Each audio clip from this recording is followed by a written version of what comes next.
Right now, we're going to talk about the fundamentals of the jab step. Now, as a ball handler, as someone who hasn't dribbled the basketball yet, I always want to dictate how the defense is going to play me.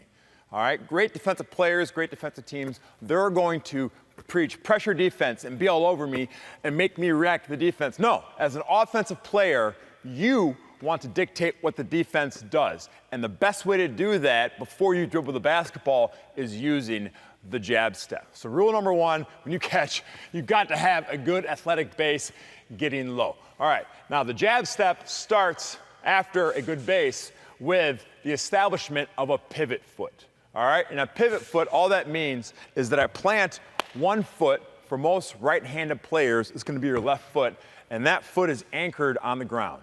And I can spin around like a top,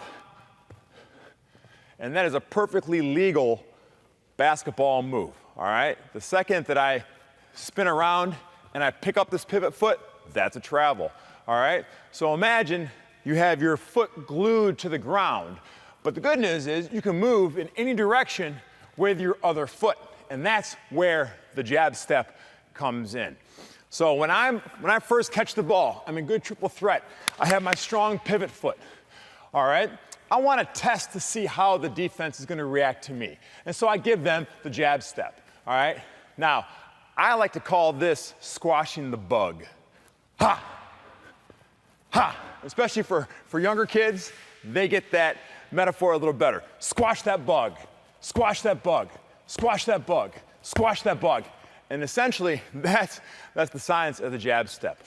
You want the ball in the pocket right here, all right? Your shooting pocket. This is a good position for an offensive player because you can pass, you can shoot, or you can drive, all right? So to have a good position, ball position is key when doing the jab step. When I do the jab step, I'm going to jab, I'm going to squash that bug, and I need to do it with enough force to make the defense believe it. But I also can't do it too fast that I can't read what the defense is doing, okay? Because there are three reads I'm going to make off the jab step.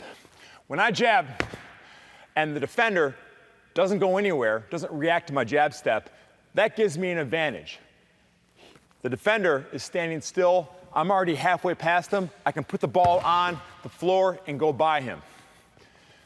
Second read, if I jab and the defender is so scared of my driving ability that he takes a step back, I know that if I step back, I have created a tremendous amount of space to get my jump shot off.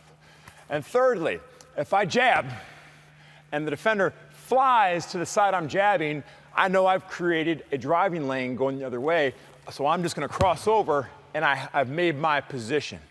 So those are the three reads when doing the jab step. Remember, do it forcefully, but don't do it so quickly that you can't read the defense.